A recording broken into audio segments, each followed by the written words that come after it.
Hello, bachcho. Let's read the question. Question says that at present a firm is manufacturing 2000 item. It is estimated that the rate of the change of the production P with respect to the additional number of the worker X is given by dP by dx is equal to 100 minus 12 root x.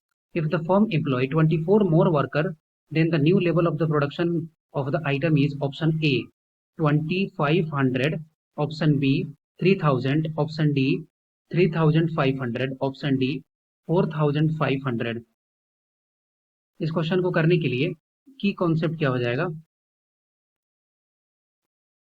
इस question का की concept हो जाएगा अगर मान लेते हैं x to the power n है और इसका अगर इंटीग्रेशन चाहिए x के रिस्पेक्ट में, तो फॉर्मूला क्या होता है, फॉर्मूला होता है x to the power n plus one, sorry इसका फॉर्मूला क्या होता है, इसका फॉर्मूला होगा x to the power n plus one और अपॉन में क्या होगा, अपॉन में होगा n प्लस वन और यहाँ हो गया प्लस में c।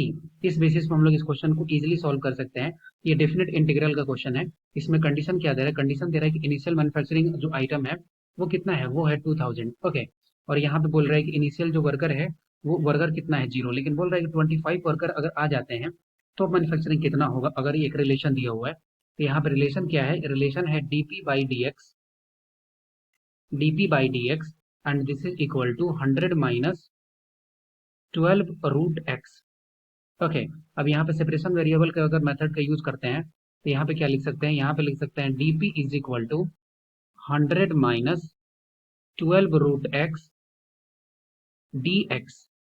ओके, और इंटीग्रेट करेंगे तो यहाँ पे लिमिट क्या हो जाएगा, इनिशियल देखिए इनिशियल प्रोडक्शन कितना था, इनिशियल प्रोडक्शन था 2000 और मान लेते हैं कि फाइनल प्रोडक्शन p है और इनिशियल वर्कर कितना थे, इनिशियल वर्कर थे 0 और फाइनल वर्कर बाद में कितना आ रहे हैं 25। अब हमें बस इसको इंटीग्रेट कर देना है, तो यहाँ पे dp का इंटीग्रेट करेंगे तो ये क्या हो जाएगा p, अपर लिमिट क्या हो गया, अपर लिमिट हो गया p और लोअर लिमिट हो गया 2000 and this is equal to 100 का अगर इंटीग्रेट कर देंगे तो ये हो जाएगा 100x माइनस ये हो गया 12 और रूट x का इंटीग्रेशन करते हैं तो x टू दी पावर 1/2 है तो 1/2 इसमें प्लस 1 और अपॉन में क्या हो जाएगा 1/2 प्लस 1, ये वैल्यू आया। और यहाँ पे लिमिट क्या लगा देंगे, यहाँ पे लिमिट लगा देंगे 0 से लेकर के 25 तक। ओके, अब इसको बस हमें सॉल्व कर देना है, तो यहाँ पे अगर सॉल्व करेंगे तो ये क्या हो जाएगी, ये हो जाएगा p minus 2000 and this is equal to, ये वैल्यू क्या हो गया, अगर यहाँ पे अपर लिमिट अगर पुट कर रहे हैं तो ये हो जाएगा 100 इंटू 25, 100 इंटू 25 माइनस ये वैल्यू कितना होगा, ये होगा 12 इंटू, अब ये होगा 25 टू दी पावर 3/2 अपॉन 3/2। ये क्या हो गया, यहाँ से हम लोग लिख सकते हैं 12 into 25 to the power 3/2 upon में हो जाएगा क्या, अपॉन में हो जाएगा 3/2। ये हो गया अपर लिमिट पुट करने पे माइनस, अब लोअर लिमिट पुट करते हैं, तो लोअर लिमिट पुट करेंगे तो यहाँ पे x का वैल्यू 0 पुट करेंगे और यहाँ पे x का वैल्यू तो ये क्या हो जाएगी, फाइनली 0 ही होगा, तो यहाँ पे क्या लिख देंगे, यहाँ हो जाएगा 0।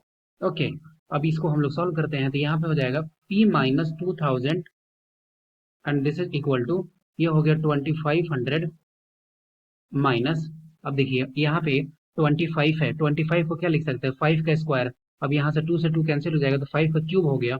अब यहाँ पे इसको लिख देंगे 12 इंटू 2/3 इंटू और 5 का क्यूब कितना होता है, ये होता है 125। ओके, अब ये वैल्यू है, इसको 4 से कैंसिल करेंगे तो 4 इंटू 2 8 हो गया, 8 इंटू दैट मीन्स ये क्या होगा 1000 हो गया। अब ये 1000 हो गया तो ये p minus 2000 and this is equal to 2500 minus और ये क्या हो गया, ये हो गया 1000 तो ये वैल्यू कितना हो गया, ये हो गया 1500 और ये हो गया p माइनस 2000।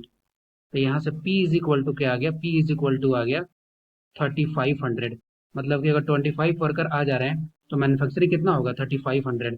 तो यहाँ पे क्या हो गया, option C is the right answer of this question. I hope you will be understood it well, best of luck, thank you.